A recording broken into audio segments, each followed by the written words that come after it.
Alors, donc, on va t'interviewer tous les deux et en partant évidemment de Caro Pierpaolo, de ton D'accord. livre, hein. Oui. Alors, comme le thème qui était prévu était les voyages en Afrique, on va peut-être partir de ça, Mm. hein, de la manière dont vous avez commencé avec Pierpaolo et Alberto à voyager. Donc, dans ton livre, tu dis que tu étais normalement chargé de faire les photographies, C'est que vrai. Alberto devait écrire sur ses voyages dans des articles qu'il a réunis ensuite, et Pierre Paolo faisait les repérages de ces films. Donc, est-ce que tu peux parler de tes premiers voyages d'abord avec lui et de la manière dont tu voyais Pierre Paolo découvrir le tiers-monde qui va beaucoup l'inspirer? Oui. Donc, je crois que Pierpaolo avait un rêve. Il perseguisait, si può dire, perseguire, cioè si inseguiva Oui. un rêve. C'était Poursuivi, poursuivi. c'était un rêve de pureté, de Mm. quelque chose d'innocence primitive de la population. Et il croyait de l'avoir trouvé, au commencement, de l'avoir trouvé près les paysans de Casarsa, où était sa mère. Mais après, il avait une illusion et il était pas, pas il avait l'impression qu'il y avait une corruption bourgeoise. Et donc, il a abandonné cette idée et il s'est concentré sur le sous-prolétariat romain qu'il a idéalisé pendant un certain temps. Et dans ce temps, par exemple, il a écrit deux romans, no? Vita violenta et Ragazzi di vita.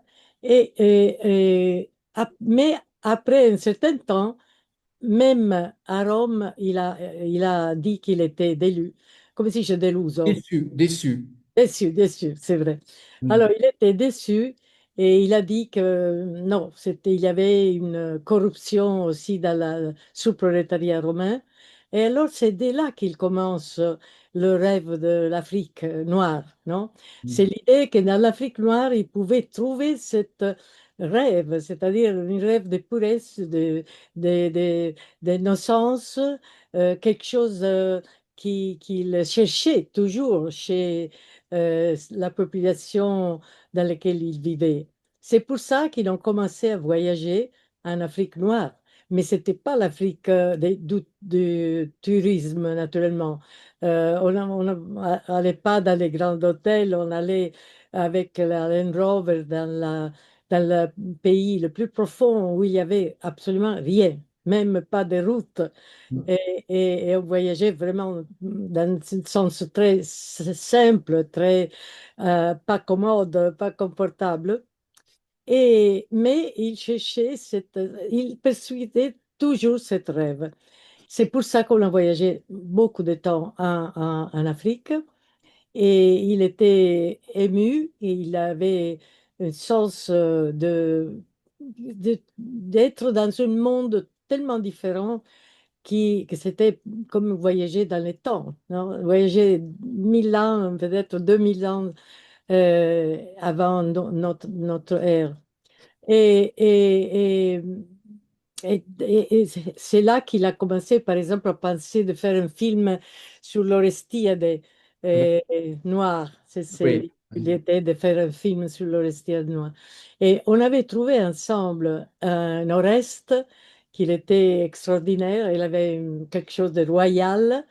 Et vraiment, il pensait de faire. C'était pour moi une idée magnifique de faire, de commencer à penser à une Orestiade, c'est-à-dire à la vie d'Oreste, donc une mythologie grecque appliquée à l'Afrique noire de notre jour.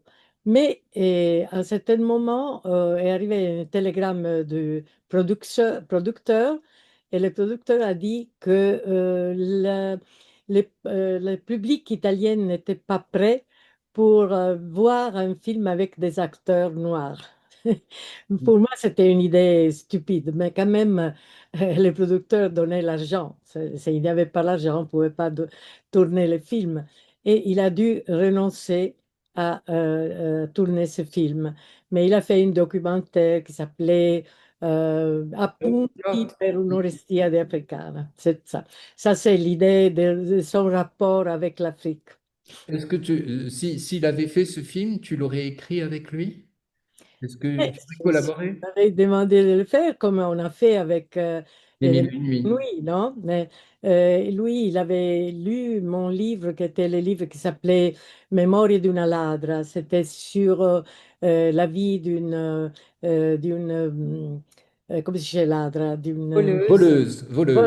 D'une voleuse que j'avais connue dans une recherche sur les prisons italiennes, prisons féminines et qui était extraordinaire parce qu'elle était, elle connaissait, elle savait même pas écrire et lire, mais elle était très intelligente et elle m'a raconté son histoire, qui était une histoire de pauvreté, mais de grande intelligence, de grande sensibilité.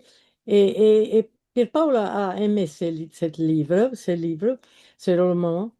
Et donc, il a dit, tu veux travailler avec moi pour faire le scénario de Mille Nuits, Les Mm. Fleurs de Mille Nuits. Et j'ai travaillé avec lui, mais il était pressé. Pas lui, mais le producteur, on avait donné à lui seulement 10 jours pour faire le scénario, qui est vraiment très peu, parce que généralement, on prend 2 mois, 3 mois pour écrire un scénario. Et alors, on a loué une maison sur la mer, mais on n'est jamais allé à la mer. Et on travaillait dès le matin à 6 heures jusqu'à minuit et toute la journée. Il avait une capacité de travail incroyable, je dois dire. Je me rappelle qu'Alberto protestait parce qu'on n'avait même pas le temps de déjeuner ensemble, parce qu'on travaillait tout le temps. Mais c'était pour moi aussi une expérience. Et même, je crois que travaillant ensemble, je l'ai connu mieux, je l'ai vraiment connu et on est devenus beaucoup plus euh, amis. Oui, Mm. ça, c'est l'histoire de. Après, oui, peut-être on pourrait faire un autre scénario ensemble. Les précédents, c'est-à-dire la recherche de Oreste et de Clytemnestra, on l'avait fait ensemble. Mm. Mais c'était le commencement d'un projet de film que puis malheureusement on n'a pas pu faire. Vous avez formé avec Alberto un trio d'intellectuels, de romanciers tout à fait exceptionnel. Et alors, je pense que les Français ne comprennent pas toujours l'amitié que Alberto et Pierpaolo avaient. Alors, on va diffuser au cours du festival le magnifique discours que Alberto a fait au Campo dei Fiori. Est-ce que tu pourrais parler de cette amitié très particulière il y avait en vous trois, entre vous trois, et de l'absence de rivalité? C'est une chose, même si parfois Pier Paolo a critiqué Alberto pour des positions, c'est souvent pour des opinions, pas pour l'œuvre elle-même, mais pour des opinions. Et également, il t'a critiqué pour le féminisme, pour l'avortement. Comment se faisait cette amitié très sincère et en même temps critique et lucide? Non, c'est vrai qu'ils étaient très différents l'un et l'autre, mais dans le même temps, ils avaient beaucoup de choses qui les liaient et ils avaient les mêmes idées sur beaucoup, beaucoup de choses. Quelquefois, il y avait des discussions, mais c'était vraiment pas des discussions entre ennemis, mais des discussions entre amis. Les amis peuvent avoir des idées différentes, par exemple. Mais parce que, par exemple, l'attitude de Pasolini sur l'avortement, c'était pas une question idéologique et politique, mais c'était, lui, il avait une espèce de identification avec l'enfant qui doit naître. D'ailleurs, moi, je ne pense pas que l'avortement soit une conquête, una vera conquista. Je ne pense pas, parce que je pense que on demande l'avortement pour le faire terminer, parce que la vraie alternative à l'avortement, c'est la maternité responsable. Ça, c'est la chose. Mais les femmes, on n'a jamais dans l'histoire eu la possibilité de choisir de faire ou de ne pas faire des enfants. Ça, c'est la chose. C'est pour ça que je pense que c'est important de faire une politique, des mouvements pour l'avortement, mais éliminer, pour l'éliminer, mais pour donner aux femmes la possibilité de décider de leur corps. C'est ça ma position. Mais Pasolini, donc la discussion était seulement sur son identification. Justement, il disait, mais moi, je me sens comme l'enfant qui est dans le ventre de sa mère. Et c'est ça. Il n'avait pas une opinion politique sur ça. Alberto était un homme, comme je peux dire, très rationnel. Et il était, comme les personnes rationnelles, capable de changer ses idées. Donc, il n'avait pas des idées très précises sur l'avortement, mais après des discussions qu'on a fait ensemble, il a compris c'est ce que je disais et il était d'accord avec moi.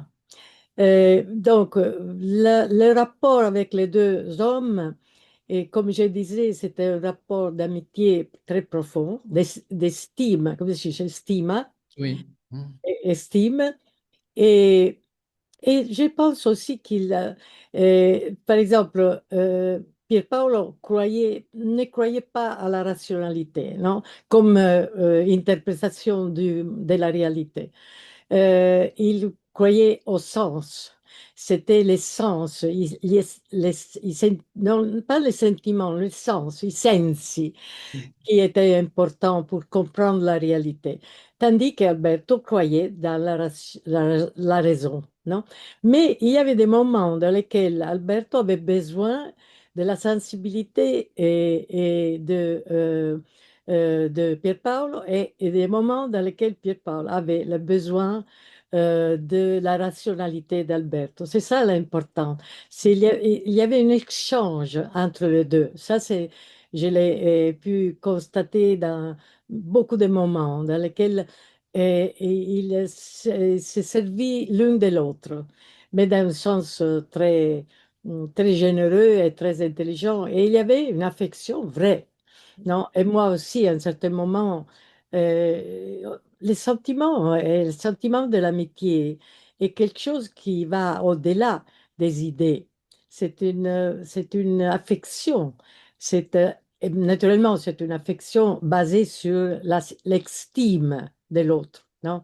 On ne peut pas avoir une amitié sans estime. Peut-être l'amour, oui, parce que l'amour, il y a le sexe qui est aveugle, comme on le sait. Mais l'amitié, non. L'amitié a besoin de l'estime envers l'autre. Et là, il y avait vraiment un estime très profond de la qualité de la personne. Donc, s'il y avait des discussions à faire, on les faisait, mais c'était jamais pour, pour un sens d'être l'ennemi de l'autre. Jamais, je dois dire. On avait vraiment une relation de estime immense et, de, et je pense que l'estime, c'est comprendre quand on est bien ensemble. Alors, par exemple, quand on voyageait en Afrique, on ne s'est jamais discuté sur les choses à faire, quand on était fatigué, quand on devait choisir quoi faire, où aller. Il y avait une très naturel sens euh, d'estime, come si dice fiducia? Confiance. Hein? Confiance. De confiance. Confiance. Mm. Excusez-moi, mais je suis un peu fatiguée ce matin. Pas J'ai du tout. oublié les mots. Mm. De confiance de l'une et l'autre. Et ça, c'était très, très important. On a même été au Yémen, par exemple, ensemble. On a été en Roumanie ensemble. On a fait beaucoup de voyages ensemble. Et il n'y a jamais eu de discussion, euh, sinon quelquefois sur des idées, mais pas importantes. Dasha, c'est très, très juste et très touchant ce que vous dites de ces amitiés, celle d'Alberto Moravia ou la vôtre avec Pierpaolo Pasolini, qui vont au-delà des frictions, des divergences, des accords ponctuels. J'ai un souvenir d'avoir interviewé Alberto Moravia à Rome précisément pour parler de Pasolini, et il disait, oui, vous comprenez, lui, il pensait que l'Italie était un pays trop industrialisé, et alors que moi, je lui disais, non, l'Italie n'est pas assez industrialisée. Et il disait ça à la fois avec son visage que tout le monde connaît, avec cet air un peu courroucé, et en même temps comme si c'était une discussion vraiment entre amis, mais qui allait se résoudre peut-être en parlant jusqu'à 3 heures du matin dans les rues de Rome. Mais vous, votre relation avec Pierpaolo, comment vous pourriez la décrire? Vous étiez, parce que j'aimerais qu'on parle après des présences féminines dans la vie de Pierpaolo Oui. Pasolini, mais dans votre livre, Caro Pierpaolo, qui est sous forme épistolaire, sans un temps précis, sans date, mais vous vous adressez à lui après sa mort, on sent que c'est une relation très particulière. C'est vrai, oui. Mais comme je pense que comme homosexuel, il y avait des choses le posaient très près des femmes. C'est étrange à dire. Ça semble que l'homosexuel doit être à son aise seulement entre des hommes. C'est pas vrai. Avant tout, il y avait ces rapports qui étaient les rapports fondamentaux de sa vie, qui étaient les rapports avec sa mère. Rappelons, il faut rappeler ça. Il vivait avec sa mère. La vraie confiance, la vraie personne. Et d'ailleurs, on le voit dans ses poèmes, non? Il parle de sa mère comme un amour. Il y avait un amour vrai, c'est-à-dire pas sexuel, mais quand même un vrai amour. Il a dit dans des poèmes, je ne peux pas aimer des femmes parce que la seule femme que j'ai aimée dans ma vie, c'est ma mère. C'est très important. Elle a signé sa vie, non? Donc, il y avait une espèce de séparation entre la vie sexuelle qui était naturellement vers le monde masculin, mais dans le même temps, il y avait une forme de grande, euh, euh, comment est-ce qu'on dit, identification avec le monde féminin. D'ailleurs, euh, Laura Betti était très près de lui, il avait beaucoup d'amitié féminin, il a eu au commencement de sa vie une grande amour avec une femme. Il y a des lettres très belles sur cette femme qu'il a aimée. Donc, je crois qu'il y avait, naturellement, les choses sont compliquées. Les rapports sont compliqués. On sait que on sait que les rapports entre femmes et hommes sont très compliqués. Mais il avait avec moi un rapport très profond peut-être quelquefois d'identification, je ne sais pas, mais on était très bien ensemble. Je pense que ça, c'est la réponse, non? C'est-à-dire que même si on avait des idées quelquefois différentes, parce que lui, comme j'ai dit, il croyait vraiment surtout dans l'essence, la compréhension du monde. Il disait, moi, je vais en Afrique ou à l'Inde, je vois une personne qui marche dans la rue et je comprends l'Inde, non? Par- Tandis que Alberto disait non, moi je dois lire le livre de la religion du pays, je dois lire l'histoire, je dois comprendre, je dois parler avec les personnes. Donc il y avait un rapport différent. Mais étrangement, ça, c'était pas quelque chose qui divisait Mm. et les mondes entre nous. Mais évidemment, évidemment, il y avait un besoin l'un de l'autre. Ça, c'est, je pense, parce que c'est difficile à dire même quelquefois.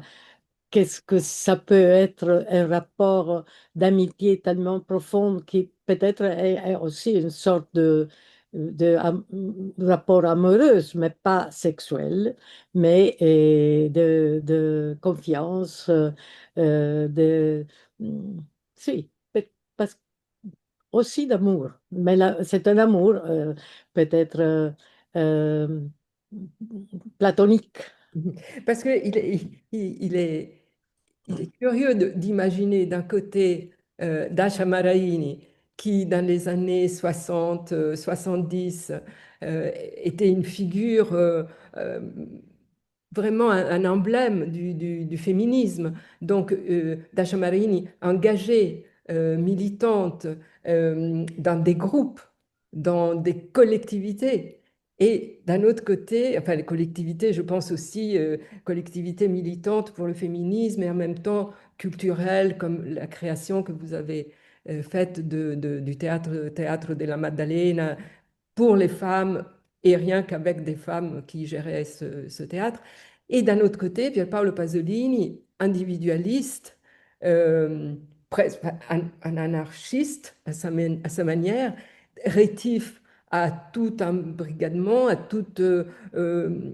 au groupe et au militantisme. Il disait d'ailleurs, et vous le rappelez dans votre livre, et il considérait tout mouvement de groupe que ce soit les femmes au Movimento Studentesco, le mouvement des étudiants en 68, il disait delle ammucchiate inutili. Alors, ammucchiate, je ne sais pas si on peut traduire littéralement des partouzes inutiles ou prendre des, je ne sais pas quel autre euphémisme. Bon, mais voilà, donc a priori, euh, Oui, mais c'est vrai, il était anarchiste. Et je pense que ça, c'est la raison pour laquelle il était attaché, come si dice, attaccato, il était oui, critiqué par la gauche et par la droite. Sa position euh, était aussi quelquefois un peu mystérieuse parce qu'il était contradictoire. Ça, c'est aussi une raison de c'est son caractère. Il était en contradiction avec soi-même. Ça, c'est vrai. Mais, par exemple, dans le Mille et Nuits, et le caractère, le personnage principal est une femme très intelligente. Zumurrud, sur lequel j'ai travaillé avec lui, Zumurrud, c'est un esclave dans une maison, dans une période dans laquelle il y avait l'esclavage et qui est tellement intelligente qui s'est fait acheter par ceux qui elle voulait. Ça, c'était le caractère de Zumurrud, par exemple. Et lui, il a voulu ce caractère. J'ai travaillé sur ce caractère, mais il a voulu ce caractère. Donc, il avait un sens de relation avec des femmes fortes, parce que aussi Elsa Morante était très amie avec lui. Euh, euh, hmm. donc, il aimait les femmes qui avaient un caractère, qui étaient, même Elsa Morante était une femme. Elle s'appelait pas féministe parce qu'elle était avant le féminisme, mais elle était le dans fait. la pratique, elle était très féministe, non? Elle était une femme indépendante, responsable, absolument indépendante. Et lui a eu un rapport très fort, très intime avec Elsa.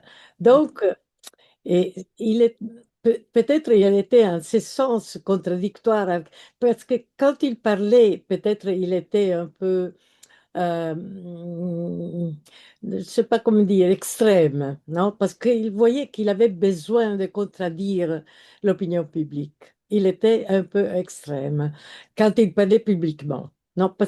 Mais quand il était dans la vie privée, il avait des rapports qui étaient contradictoires avec ses idées publiques. Mm.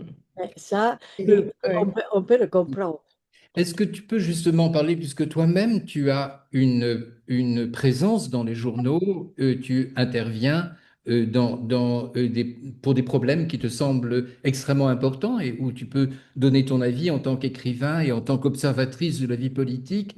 Est-ce que tu peux justement parler de ce double Pasolini, le Pasolini intime qui était, tout le monde l'a représenté comme un homme extrêmement doux, attentif, discret, parlant peu, et ce Pasolini qui s'exprime et qui finalement est l'image la plus forte que le monde a conservée de lui. C'est vrai, c'est vrai. Je vais répondre avec une expérience très précise. Une fois, on était au théâtre, al Quirino, on était au théâtre ensemble, boire un Pirandello, et à la moitié du spectacle, il y avait un tract, on allait au bar, au café, non? Du théâtre. Alors, donc, il y avait les gens, spectateurs du théâtre, il n'y avait pas des ennemis. Mais je me rappelle très bien parce que c'était pour moi un choc. C'est-à-dire que quand on était allé à la près d'où il faisait le café et c'était plein, plein de public, comme j'ai dit, bourgeois, quand ils ont vu Pasolini, ils sont échappés comme ils sont, ils sont partis comme s'ils avaient vu un monstre. Je suis restée choquée, vraiment, parce que et c'est encore très précis dans ma mémoire, parce que j'ai une impression incroyable. J'ai dit, mais pourquoi tous ces gens disparaissent? Et ils avaient comme peur de lui, comme s'il était appesté, comme s'il avait une maladie terrible. Et ça, c'était, je crois, l'opinion publique était contre lui, non? Parce que tous les journaux de droite et de gauche étaient contre lui. Et on l'attaquait tout le temps. Il a eu 92, comment est-ce qu'on dit, Ouais, dénonciations. Procès, plainte, Tu oui. comprends? Alors, il y avait tout ça a complètement changé après sa mort. Ça, c'est étrange. Parce que peut-être, je pense que d'une mort de martyr, il est devenu une espèce de martyr, presque un saint, un santo. Et les martyrs, parce que nous sommes de religion catholique, moi, je ne suis pas religieuse, mais on a une éducation catholique, n'est-ce pas? Et je crois que comme on l'a vu comme un démon, maintenant il est devenu comme un ange, non? C'est-à-dire que le martyr a changé le rapport avec le public. Maintenant, tout le monde l'aime hein, et tout le monde pense que les gens de gauche disent qu'il était de gauche, les gens de droite disent qu'il était de droite. Et c'est incroyable parce que pour moi, je pense qu'il était absolument anarchique. Non, il était ni de gauche ni de droite. Mais il y a une appropriation à ce moment. Et pourquoi? Parce que justement, parce il a souffert une espèce de martyr qui l'a donné une sainteté, quelque chose d'archaïque, mais de sacralisé. Il a été sacralisé. Je pense que ça, ce qui a changé l'opinion publique. mais c'est l'un des paradoxes qui font partie de l'histoire et de la personne de Pier Paolo Pasolini. Parce que d'un côté, effectivement, cette hostilité publique est indéniable.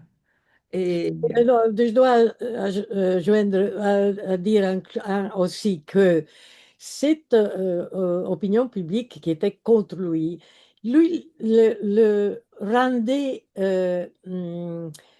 agressif. Ecco. Donc, il y avait une espèce d'agressivité publique qui ne correspondait pas absolument à son caractère. Ça, c'est, je crois, la duplicité de son caractère, de sa attitude. Mm. Oui, donc d'un côté, il y a cette hostilité qui est là et qui est indéniable, et d'un autre côté, Pierpaolo Pasolini avait carte blanche dans un quotidien très très populaire et pas particulièrement de gauche ni de droite d'ailleurs, qui était le Corriere della Sera. Il avait carte blanche, et c'est là où il a exercé euh, une sorte d'expérimentation, je dirais, unique c'est un écrivain qui devient journaliste, puisqu'il a des tribunes et chaque jour, ou presque, il parle d'un fait de société, d'un fait politique avec une virulence extrême. Donc, il fait un travail de journaliste, mais il ne devient pas journaliste. C'est le journal qui devient pasolinien, du moins dans cette colonne ou plusieurs colonnes qui sont de Pierpaolo Pasolini. Ça, c'est un phénomène, je crois, unique, extraordinaire. Il y a eu Leonardo Sciascia qui a peut-être eu ce même rôle. Et bon, on pourrait citer d'autres noms, mais je crois que c'est l'essayiste, l'écrivain qui impose quelque chose de son écriture, de son travail au journal et pas l'inverse. Mm. Non, je dois dire que la Corriere della Sera a été toujours très ouverte, pas dans le temps du fascisme naturellement, mais après, il y a des personnes de gauche et aussi des personnes de droite, des journalistes de droite et de gauche qui écrivent. Il n'y a pas vraiment disons, une pensée, une attitude fixe du journal. Il était ouvert, mais c'était comme quelqu'un qui arrivait de dehors, on donnait à lui la parole, mais c'était pas l'expression du journal. Mais mais le Corriere est ouvert à ça. Ben, il y a aussi des gens de droite qui écrivent dans le journal. Donc, c'était pas, euh, on ne le prenait pas comme l'expression du journal. C'était une invitation, un invito, un invitato, un invité. Euh, Dérangeant, très dérangeant parfois, oui, mais, oui. mais, Mais quand même, naturellement, il y avait beaucoup de gens qui étaient d'accord avec lui, qui le comprenaient, qui étaient très intéressés à ce qu'il lui disait. Aussi, par exemple, je pense que la chose qui était plus importante de sa pensée, c'était sa critique vers comment se dit, le consumisme. Le le consumérisme, oui. consumérisme. Consumérisme. Ça, c'était vraiment prophétique. Dans ce sens, il était prophétique. Parce que justement, il disait, oui, c'est vrai, on est dans un moment dans lequel le monde est plus, euh, vive mieux parce qu'il n'y a plus d'argent, il n'y a plus des possibilités d'échange et on vit dans une consommation. Donc, on consomme les objets, les objets, mais quand on commence à consommer les idées et les sentiments, et ça, c'est vraiment une position prophétique, parce que c'est vrai, aujourd'hui, c'est comme ça.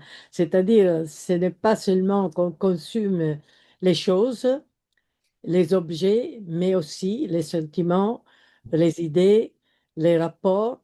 Ça, c'est terrible. Et lui, il a senti ça en précédence et il a dit ça. Et ça, je crois qu'aujourd'hui, c'est la modernité de sa pensée. C'est la chose la plus moderne, la plus importante qu'il a dit. Comment dans cet état d'esprit, justement, comment tu juges maintenant ce qu'il a appelé l'abjuration de la trilogie de la vie? C'est-à-dire quand il est passé des films auquel tu as collaboré, donc le dernier, à Salon, et où il a complètement changé de position par rapport, disons, à la sexualité, à la représentation de la sexualité à l'écran, et où il a l'impression d'avoir été piégé finalement, hein, d'avoir été piégé par sa propre volonté de libération. Comment Moi, je ne suis pas d'accord qu'il voulait mourir. Il y avait il y a aussi des livres qui, euh, qui disent qu'il voulait mourir, donc il a allé contre la mort. Moi, je ne suis pas d'accord.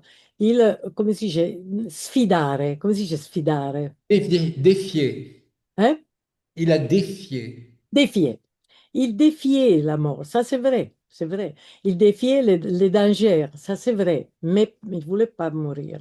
Ça, je pense, même si on pense par exemple à quelqu'un qui fait du sport dangereux, il ne veut pas mourir, non? Mais il défie la mort. Lui, il défiait tout le temps, ça c'est vrai.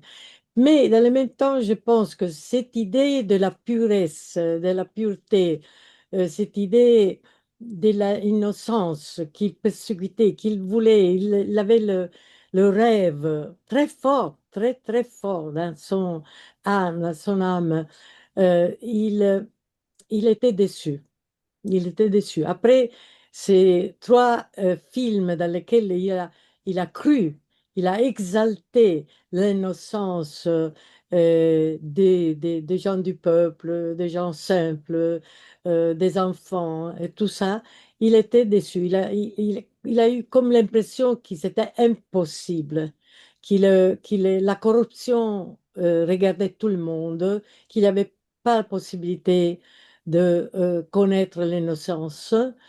Et c'était déçu, et il était tellement déçu qu'il a voulu regarder pour la première fois le monde dans le sens de la dramaticité, de l'horreur. Et son dernier film et son dernier livre sont terribles. Euh, Moi, quand j'ai lu son... non, les livres étaient publiés après sa mort, mais quand j'ai vu le film, j'étais absolument choquée parce que c'est un film terrible, non? Dans lequel on voit qu'il y a une desperation sans pouvoir, sans espérance, sans espérance. Et c'était un changement, c'était un changement. C'était comme s'il était, il avait défié encore une fois et la mort, mais cette fois, il ne pouvait pas comprendre pourquoi il n'y avait pas la possibilité de survivre. Est-ce que maintenant tu as évolué sur les circonstances de sa mort? Parce que tu as voulu comprendre Pino Pelosi. Tu as été une des personnes qui a essayé de comprendre, et tu as même préfacé son premier livre. Et puis, bon, tu sais quelle a été l'évolution, puisqu'il a eu des versions différentes. Mais en même temps, tu as toujours dit que parmi les amis de Pasolini, tu étais convaincu qu'il n'était pas le seul assassin, hein, qu'il y avait plusieurs personnes. Donc, comment tu as évolué ou quelle est ton opinion maintenant là-dessus? Oui. Non, j'ai demandé de voir Pino Pelosi parce que j'ai pensé peut-être si on ne le parle pas comme un policier, mais comme une personne euh, qui était très amie de Pierpaolo, qui pouvait parler en personne, personne à personne, et peut-être je pouvais comprendre mieux qu'est-ce qui était arrivé, non? C'était ma curiosité qui m'a porté vers lui. Et j'ai parlé avec lui, je lui demandé beaucoup de choses, mais il était fermé et c'était impossible. Il n'y avait absolument pas possible. Il était comme un mur. Et j'ai compris que il avait des secrets, mais il voulait pas absolument euh, faire comprendre ses secrets. Et il était je sais pas il y avait un chantage ou peut-être il a été payé, mais je pense plutôt il y avait un chantage envers lui et qu'il a dû dire qu'il avait tué Pasolini. Mais tu sais qu'avant sa mort, parce qu'il est mort, mais avant sa mort, il a dit publiquement qu'il n'était pas lui. Il a dit, c'est pas Mm. moi qui l'a tué, Pasolini. Mais alors ils ont dit, mais alors qui était? Et lui, il a dit, il y avait trois personnes, mais je ne sais pas qui ils étaient. Hmm. Donc le mystère est resté. Mais moi, j'ai essayé de comprendre, parce que quand même, il était une jeune personne, non? Je voulais comprendre, mais c'était impossible, parce qu'ils avaient fait comme, ils étaient fermés comme une fer, et il n'y avait rien à faire. Et c'était évidemment une personne il a tenu son rôle jusqu'à la fin. Seulement avant de mourir, il a dit, évidemment, et j'étais pas, c'est pas moi qui a tué Pasolini, il a dit ça.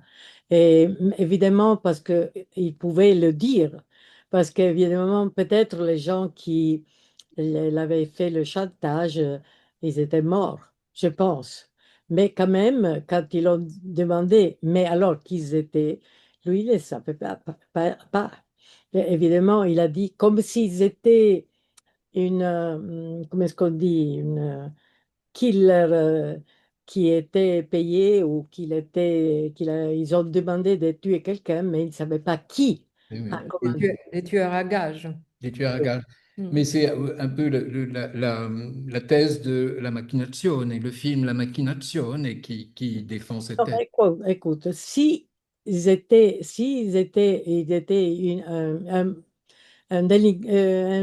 come si può dire, un delinquente qualsiasi, Un e non délinquant, oui. un delinquente, on l'avait trouvé. C'est sûr. Après 50 ans, on a trouvé beaucoup de personnes Mm. qui étaient des tueurs, des assassins, non? Mais le fait qu'après 50 ans, encore, on ne sait pas qui a tué Pasolini, pour moi, c'est une raison pour comprendre qu'il y a derrière quelque chose de plus profond, de plus noir, de plus terrible et probablement de plus caché, Mm. secret. Et ça, c'est le service secret dévié, comme on dit, servizi segreti deviati, non? Mm. Parce qu'on a découvert qu'ils étaient responsables de beaucoup de mystères, des assassins italiens, aussi des bombes qui ont été jetées. On sait qui a jeté ces bombes, mais on ne sait pas qui a ordonné de jeter les bombes. Et je pense que Pasolini, c'est la même chose. Puisqu'il disait très souvent, il disait, moi, je connais des réalités. Je connais par exemple qui a tué Mattei, non? Parce que là aussi, on ne le connaissait pas, c'était un énigme mystérieux. Et il a dit plusieurs fois publiquement, moi, je sais qui a tué Mattei, mais je ne peux pas le dire parce que je n'ai pas les preuves. Mm. Mais évidemment, quelqu'un a eu peur de sa vérité et ses sincérités. Et donc, on a pensé de le faire tuer. Moi, Tu je, penses moi, je que pense, hein, moi aussi, je n'ai pas les preuves. Il n'y a pas de preuves, mais on a essayé plusieurs fois de réouvrir et le tribunal, mais on n'est pas arrivé. Donc, il y a quelque chose de plus important à cacher. Mm. Je voulais euh, juste ajouter ceci, parce que vous disiez tout à l'heure qu'après cette mort euh, horrible, tragique, cet assassinat, Pasolini a été hissé presque comme une figure de martyr, une figure christique.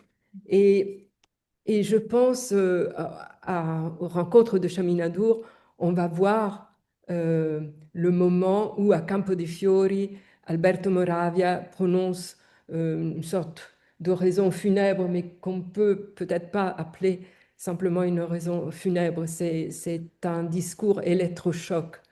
Et je pense, vous disiez tout à l'heure, oui, tout le monde a compris qui était Pasolini, même ceux qui étaient contre lui.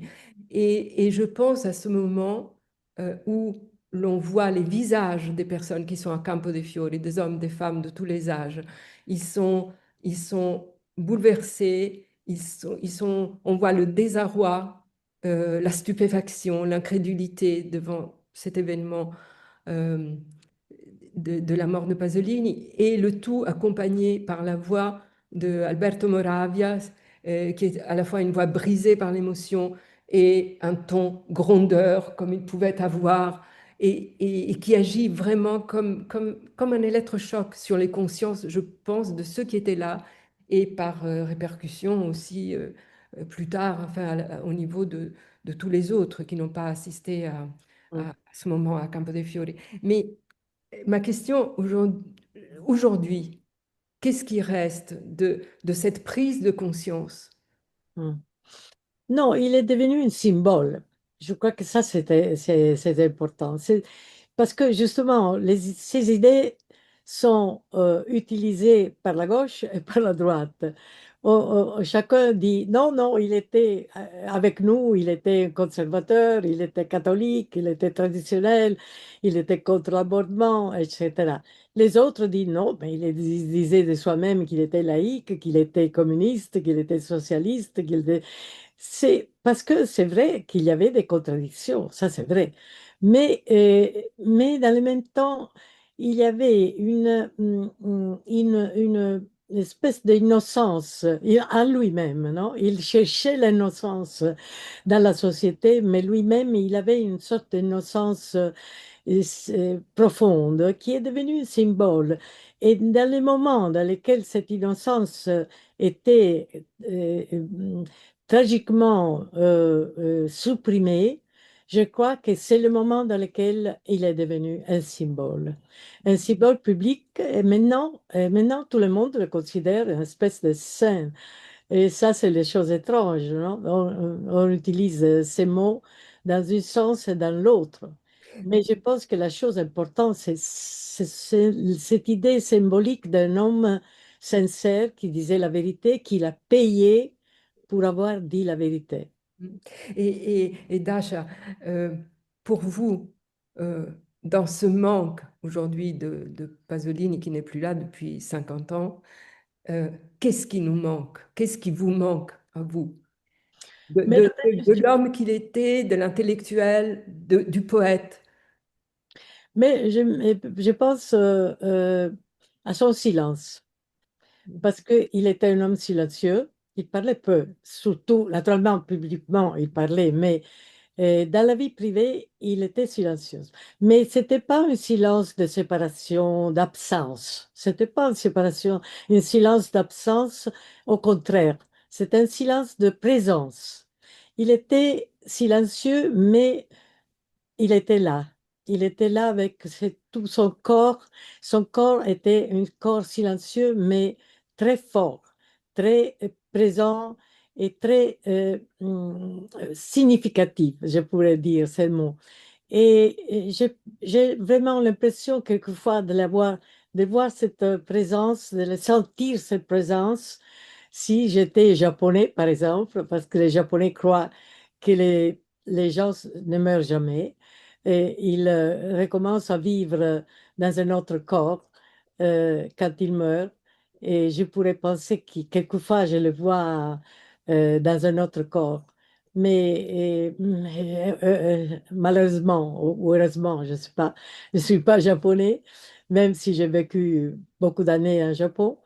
Et je pense qu'il est présent avec, par exemple, cette adversion vers tout ce qui est la consommation des idées, des sentiments. Parce que vraiment, aujourd'hui, on vit dans une espèce de euh, folie générale de consommation, qui est la chose la plus forte qui est resté de lui. Moi, je le sens comme ça et je sens son silence comme un silence significatif. Est-ce que tu penses, enfin c'est toujours difficile de faire parler les morts, mais est-ce que tu penses que il aurait pris une position maintenant dans la situation mondiale qui est bien sûr terriblement angoissante, hein, avec ce retour de la menace du nucléaire qui était une obsession d'Alberto plus que de Pasolini, mais malgré tout, hein. Et tu as souvent cité la phrase d'Alberto que je trouve merveilleuse, hein, que la guerre devrait être un tabou entre les nations, comme l'inceste l'est dans les familles. Et est-ce que tu as l'impression que c'est une voix pacifiste qui s'exprimerait chez lui? Oui, oui, je pense qu'il avait un sens d'horreur vers la guerre, vers la mort, vers la cruauté. Et Oui, il n'a pas fait de grandes choses contre la guerre, mais c'était pas le moment. On était sortis d'une guerre terrible. Son frère était mort dans la guerre. Donc, mais tu sais, dans ce moment-là, on pensait que la guerre, c'était quelque chose de loin, qui ne pouvait pas retourner. Ça, c'est incroyable. Surtout la bombe atomique. Tout le monde pensait que c'était quelque chose, une erreur, quelque chose qu'on avait laissé au passé, qu'il y avait un monde démocratique, peut-être qui faisait des erreurs dans le sens de la consommation, mais vraiment, on ne pensait pas de retourner dans ces atmosphères de guerre, de violence, d'agressivité, de haine. Vraiment, je pense ils seraient surpris e indignés. Si dice indignato, Oui, indignato. bien sûr, bien sûr. Je pense ils le seraient, oui. Et toi qui voyages beaucoup et rencontres beaucoup d'étudiants dans les universités du monde entier, est-ce que, j'imagine que parfois on te pose des questions sur Pasolini, est-ce que, Oui, très souvent. voilà, comment les jeunes le perçoivent maintenant, cette génération née bien après la mort de Pasolini? Si, c'est étrange. Ben, je viens de Brésil, non? J'étais Oui. au Mhm. Brésil parce qu'on a publié un livre, moi. Et là aussi, on m'a demandé de Pasolini. Quelqu'un m'a demandé de Pasolini. Et il est devenu, j'ai dit, une espèce de euh, image symbolique de la révolte. C'est comme une révolte de la vérité, une révolte de la personne contre toutes les organisations. Ça, c'est une autre chose absolument vraie chez lui, non? Lui, par exemple, quand un groupe d'homosexuels, une organisation homosexuelle qui faisait un travail très, je dois dire, extraordinaire, sont allés chez lui et ils ont dit, pour faveur de participer à cette organisation. Il a dit non. Mais pas parce qu'il était contre ou parce qu'il avait honte d'être homosexuel, parce il le disait tout le temps. C'était pas un secret. Il n'avait pas honte. Mais il était contre tous les rassemblements, toutes les organisations. Ça, c'était une autre chose qui, peut-être aujourd'hui, il y a cette espèce de refus des partis politiques, par exemple. En Italie, tu sais que la moitié des Italiens ne sont pas allés voter. Le dernier vote, ils ne sont pas allés voter parce qu'ils ont comme un refus des organisations politiques. Alors là, ça sera une énorme question, comprendre pourquoi les jeunes gens aujourd'hui ont cette